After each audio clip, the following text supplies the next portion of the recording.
અરવલ્લી જિલ્લાની ગ્રામ પંચાયત યોજનાના ચૂંટણીમાં પોતાનું નસીબ અજમાવવા ઉમેદવારો થનગનાટ. અરવલ્લી જિલ્લામાં આગામી તારીખ 22 જૂનના રોજ યોજનારી ગ્રામ પંચાયતની ચૂંટણીનો રંગ જામ્યો.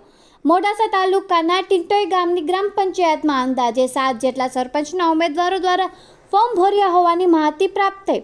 સરપંચના ઉમેદવારો રાઠોડ નારણભાઈ મુડાભાઈ ઉમેદવારી કરતા સમગ્ર ટિંટોઈના મતદારો, ભાઈઓ બહેનો તથા સમર્થકોનો ખુશીનો માહોલ જોવા મળ્યો. રાઠોડ નારણભાઈ મુડાભાઈ પોતાના મોટી સંખ્યામાં સમર્થકો સાથે મોડાસા તાલુકા પંચાયત કચેરીએ ફોર્મ ભરી જંગી બહુમતીથી જીત થશે તેવી આશા વ્યક્ત કરી. રિપોર્ટર કાદર ડમરી, અરવલ્લી. આજે હું અને મારા સાથે આવેલા ટિંટોઈ ગામના સભ્યશ્રીઓએ ચૂંટણીના મહાપર્વને આજે ખૂબ સારો પ્રતિસાદ મળી રહ્યો છે.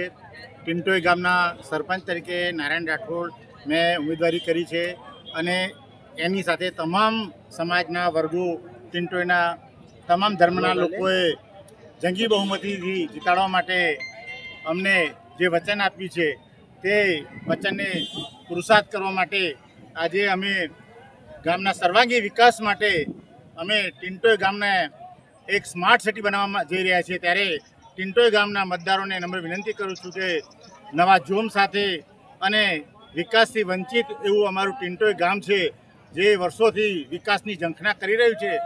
અમે સર્વ અમારા સભ્યોશ્રી અને ગામના આગેવાનો સાથે મળી અને ગામનો નવો વિકાસ અને ગામનો ડેવલપમેન્ટ માટે કામ કરીશું.